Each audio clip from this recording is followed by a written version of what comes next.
மக்கள் பிரச்சினைக்கு தீர்வு காண முயற்சி செய்வோர் தயக்கமின்றி ஆளுநர் மாளிகையை தொடர்பு கொள்ளலாம். மக்கள் பிரச்சினைகளை தன்னிடம் கூறினால் முதலமைச்சரை தொடர்பு கொண்டு தீர்வு காண்பேன் என ஆளுநர் அர்லேகர் உறுதி.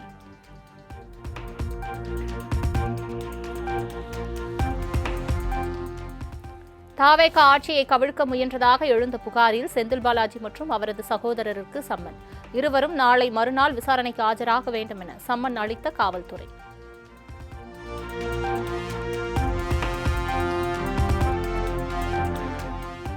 திருவண்ணாமலை மாவட்ட நிர்வாகிகளுடன் அதிமுக பொதுச் செயலாளர் எடப்பாடி பழனிசாமி முக்கிய ஆலோசனை.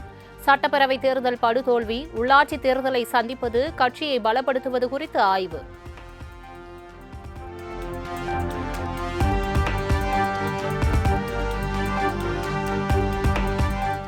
மாற்றுக் கட்சி எம்எல்ஏக்களை ராஜினாமா செய்ய வைத்து இடைத்தேர்தல்களை திணிக்கிறது தாவேக. தாவேக அரசின் நடவடிக்கைகள் சட்டத்துக்கு புறம்பானவை என்று திமுகவை சேர்ந்த பரந்தாமன் குற்றச்சாட்டு. இந்த 25 சட்டமன்ற உறுப்பினர்களும் கொஞ்சம் கொஞ்சமாக ராஜினாமா செய்து தமிழ்நாட்டில் இடைத்தேர்தலை கொண்டு வந்து தேர்தல் பார்வையிலேயே தமிழ்நாடு கொண்டு போகிறாங்களே தவிர ஆட்சி நிர்வாகத்தை மக்கள் மத்தியில் கொடுத்து பேர் வாங்கக்கூடிய எண்ணம் துளியும் இல்லை.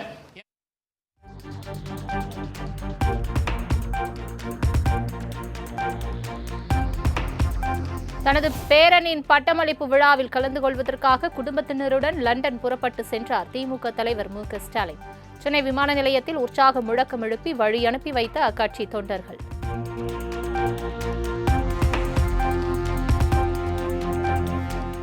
முதலமைச்சர் அவதூறாக பேசியதாக தொடரப்பட்ட வழக்கில் திமுக முன்னாள் அமைச்சர் அனிதா ராதாகிருஷ்ணன் கைது செய்யப்பட்ட விவகாரம். திருச்செந்தூர் நீதிமன்ற உத்தரவின்படி ஜாமீன்தாரர்களுடன் வந்து 10,000 ரூபாய் பிணை தொகை கட்டிய எம்எல்ஏ அனிதா ராதாகிருஷ்ணன்.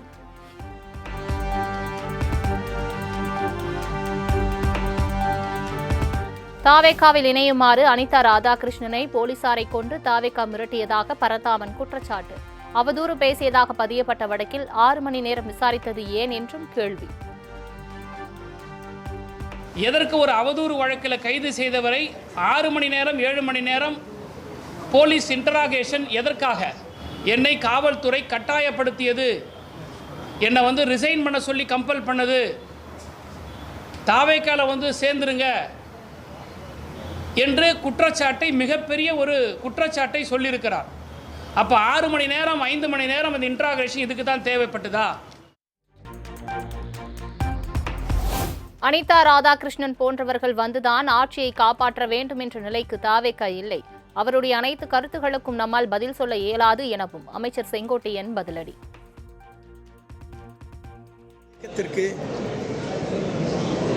அனிதா ராதாகிருஷ்ணனை போன்றவர்கள் வருகிறதுதான் இந்த இயக்கத்தை ஆட்சியை காப்பாற்ற வேண்டிய சூழ்நிலைகள் இன்றைக்கு இல்லை. வழக்கில் பதிவு செய்ததற்கு பிறகு எதை வேண்டுமானாலும் ஒரு கருத்துக்கள் சொல்கிறார். அந்த கருத்திற்கெல்லாம் நம்மால் பதில் சொல்ல இயலாது.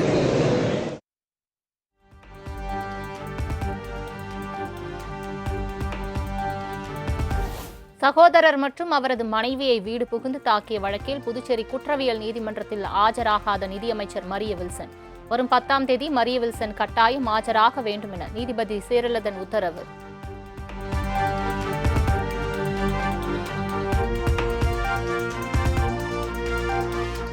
தாவேக அமைச்சரவையில் முதலமைச்சர், அமைச்சர்கள் வரை அனைவர் மீதும் கிரிமினல் குற்றச்சாட்டுகள் உள்ளன.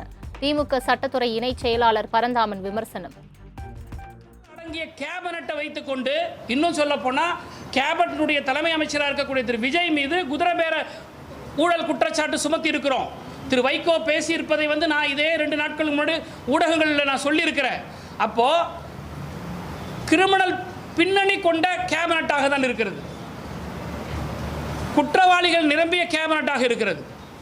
இப்படி கிரிமினல் பின்னணியும் குற்றவாளிகள் நிரம்பிய கேபினட்டாக இருக்கக்கூடிய தாவேக அரசாங்கம் திராவிட முன்னேற்ற கழகத்தை பார்த்து கேள்வி கேட்பதற்கு துளியும் அருகதை இல்லை.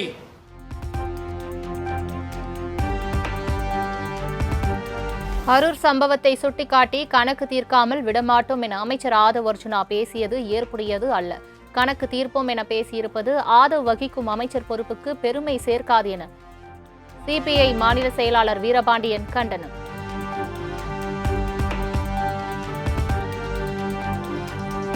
தமிழக பொறுப்பு ஆளுநர் அர்லேகருடன் நயினார் நாகேந்திரன் உள்ளிட்ட பாஜக நிர்வாகிகள் நேரில் சந்திப்பு. சட்டம் ஒழுங்கு பிரச்சினை, அமைச்சர்களின் செயல்பாடுகள் குறித்து புகார் மனு அளித்ததாக தகவல்.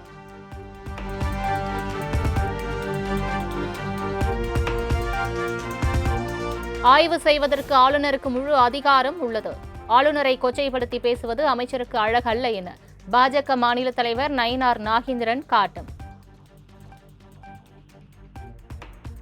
ஆளுநருக்கு அதிகாரம் இல்லைங்கிறது நமது நிர்மல்குமார் அவர்களும் சொல்லியிருக்கிறாங்க. மதுரை நாடாளுமன்ற உறுப்பினர் சுந்தரேசன் அவர்களும் சொல்லியிருக்காங்க. எனக்கு தெரிஞ்சவர்களையும் இந்திய அரசியல் சட்டம் 167 படி ஆளுநர் மத்திய அரசினுடைய திட்டங்களை ஆய்வு செய்யவும், அவர் எங்கெல்லாம் போகிறாரோ அந்த இடங்களில் அரசுடைய ஆய்வு செய்வதற்கு அவர்களுக்கு முழு அதிகாரம் இருக்கிறது. அதை கொச்சைப்படுத்தி பேசுவது ஒரு அமைச்சருக்கு அழகல்ல.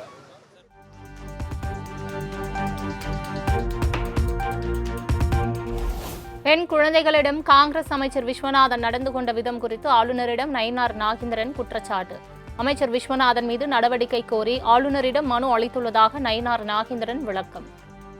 அவர்களை சந்தித்து உயர்கல்வித்துறை அமைச்சர் விஸ்வநாதன் அவர்கள் குழந்தைகளுடன் நடந்து கொண்ட விதத்தை பற்றியும், கேபினட் அமைச்சர்கள் இல்லாமல் 2 தனிநபர்கள் ஜான் ஆரோக்கியசாமி, விஷ்ணு ரெட்டியும் அந்த கேபினட் கூட்டத்தில் கலந்துருக்கிறாங்க.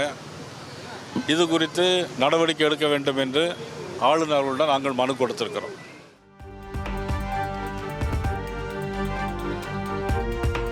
பணியிட மாறுதலுக்கு லஞ்சம் பெறுவதாக அமைச்சர் நிர்மல்குமார் மீது புகார் வந்துள்ளதாக நயினார் நாகேந்திரன் குற்றச்சாட்டு. தாவேக் அரசை தொடர்ந்து பாஜக விமர்சித்துதான் வருவதாகவும் பேட்டி. நிர்மல்குமார் மேலேயே நிறைய கம்ப்ளைண்ட் வந்திருக்கு. அதாவது பப்ளிக் ப்ராசிக்யூட்டர் போடுவதற்கும் தமிழ்நாடு முழுவதும் 5 லட்சத்திலிருந்து 50 லட்சம் ரூபா வரை லஞ்சம் கேட்பதாக கூட புகார்கள் வந்திருக்கு. ஆக நாங்கள் பகிரமாக குற்றம் சொல்றோம். நாங்கள் யாருக்கும் பின்புலமாக இல்லை.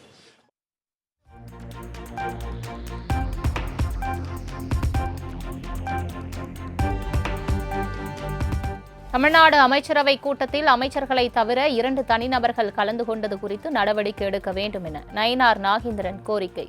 பாஜக மாநில தலைவர் நயினார் நாகேந்திரன் வழங்கிய மனு குறித்து ஆளுநர் மாளிகை விளக்கம்.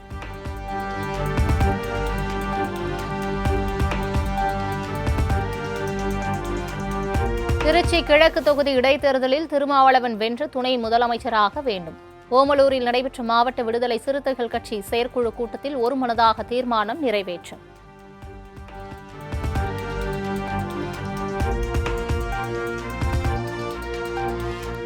அணு கனிமங்களை அகழ்ந்தெடுப்பதில் கன்னியாகுமரி மக்கள் நலனிற்கு எதிராக முடிவு எடுக்கப்படாது. உள்ளூர் மக்களிடம் கலந்து ஆலோசிக்காமல் அரசு எப்போதும் முடிவு எடுக்காது. குமரி மாவட்ட கடலோட கிராம பிரதிநிதிகளுடன் ஆலோசனை நடத்திய அமைச்சர் பிரபு எக்ஸ் தளத்தில் பதிவு.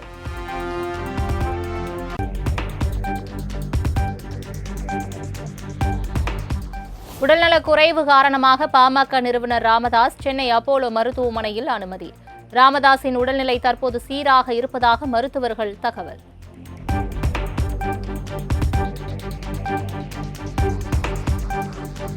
வடமேற்கு வங்காள விரிகுடா பகுதிகளில் நிலவிய காற்றழுத்த தாழ்வு பகுதி ஆழ்ந்த காற்றழுத்த தாழ்வு பகுதியாக வலுப்பெற்றது.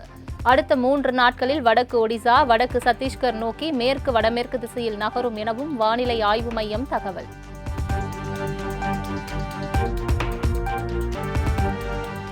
திருவள்ளூர் பெரியபாளையம் அருகே இறால் தொழிற்சாலையிலிருந்து 2 டன் அமோனியா கழிவுகளை அகற்றும் பணி தொடக்கம். வாயு அகற்றும் பணிகள் நடைபெறுவதால் தொழிற்சாலையை சுற்றிலும் பலத்த பாதுகாப்பு.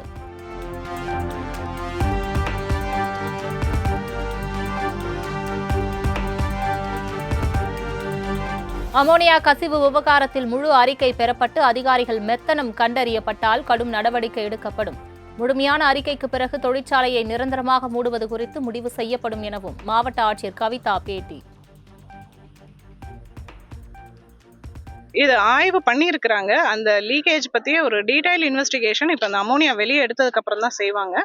செய்யும் பொழுது அதிகாரிகள் சைடு ஏதாவது லாப்சஸ் தெரிஞ்சா கண்டிப்பாக நடவடிக்கை எடுப்போம். அமோனியாவை வெளியே எடுத்துட்டு தான் சீல் பண்ணுவோம் இமீடியட்டா. கேஸும் நடக்குது. இண்டஸ்ட்ரீஸ்ல அந்த டிஸ்பியூட்டோ அதுவும் நடக்கும். அவங்களும் நோட்டீஸ் கொடுத்துருக்காங்க. அதோடைய அவுட்கம்மை பொறுத்து நிரந்தரமாக மூடுவதை பற்றி முடிவு செய்யப்படும்.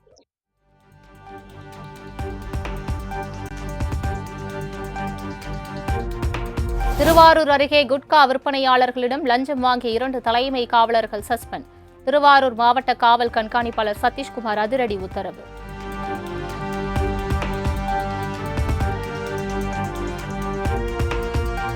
தமிழகம் முழுவதும் தொடங்கியது பள்ளி ஆசிரியர்களுக்கான ஆசிரியர் தகுதி தேர்வு.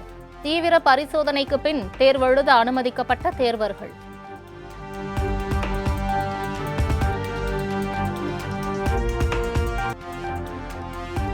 ராஜஸ்தான் மாநிலம் ஜோத்பூரில் 480 கோடி மதிப்பிலான விமான நிலைய புதிய முனையத்தை திறந்து வைத்தார் பிரதமர் மோடி. ஆண்டுக்கு 20 லட்சம் பயணிகள் வரை கையாறும் வகையில் வடிவமைப்பு.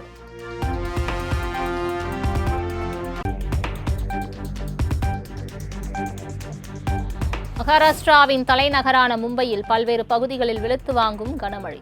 சுரங்கப்பாதை உள்ளிட்ட தாழ்வான பகுதிகளை வெள்ள நீர் மூழ்கடித்துள்ளதால் மக்களின் இயல்பு வாழ்க்கை முடக்கம்.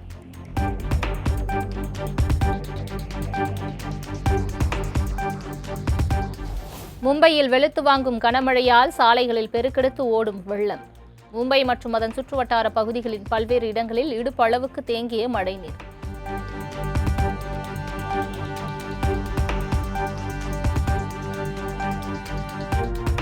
இந்திய முப்படைகளின் திறனை மேம்படுத்தவும் நவீனப்படுத்தவும் 52,000 கோடி ரூபாயில் ஆயுதங்கள் கொள்முதல் செய்ய பாதுகாப்பு கவுன்சில் ஒப்புதல். ட்ரோன் தாக்குதல்களை முறியடிக்கும் ஆகாஷ் தரங் உள்ளிட்ட உபகரணங்கள், ஆயுதங்களை வாங்க அமைச்சர் ராஜ்நாத் சிங் தலைமையில் நடைபெற்ற கூட்டத்தில் முடிவு.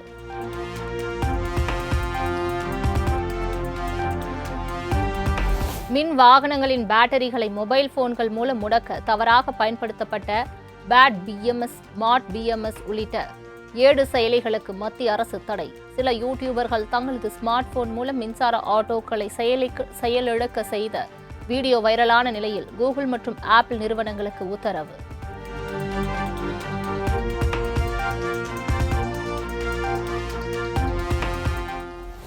அமெரிக்காவை சேர்ந்த LGBTQ குழுவினர் பயணித்த சொகுசு கப்பலை அனுமதிக்க துருக்கி அரசு மறுத்ததால் சர்ச்சை. கப்பலில் பயணிப்பவர்களின் செயல்பாடுகள் தங்களது நாட்டின் கலாச்சாரத்திற்கு முரணாக இருப்பதாக கூறி மறுப்பு.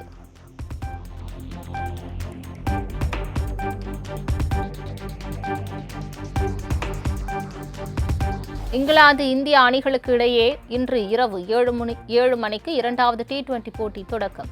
முதல் ஆட்டம் மழையால் ரத்து செய்யப்பட்ட நிலையில் 2வது போட்டியை வெல்லப்போவது யார் என ரசிகர்கள் எதிர்பார்ப்பு.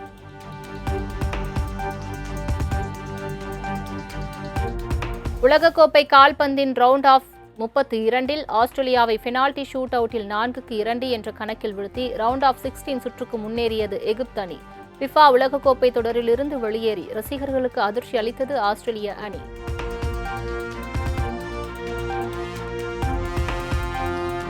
உலகக்கோப்பை கால்பந்து தொடரில் காலிறுதிக்கு முந்தைய சுற்றுக்கு முன்னேறியது அர்ஜென்டினா. கேப் வெர்டே அணியை 3-2 என்ற கோல் கணக்கில் வீழ்த்தி அசத்தல்.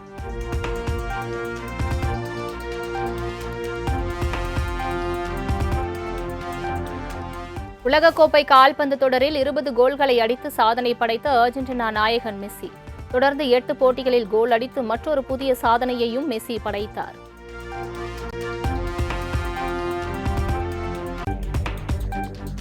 ஃபிஃபா உலகக்கோப்பை தொடரில் இன்றிரவு 10:30 மணிக்கு நடைபெறும் ரவுண்ட் ஆஃப் 16 போட்டியில் கனடா, மொராக்கோ அணிகள் மோதல். போட்டியை வென்று காலிறுதி ஆட்டத்திற்கு செல்லப்போவது யார் என ரசிகர்கள் பெரும் எதிர்பார்ப்பு.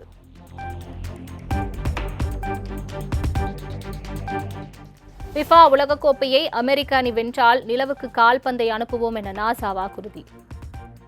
டீம் USA வீரர்களை ஊக்குவிக்கும் வகையில் நாசா தலைவர் ஜாரெட் ஐசக்மேன் அறிவிப்பு.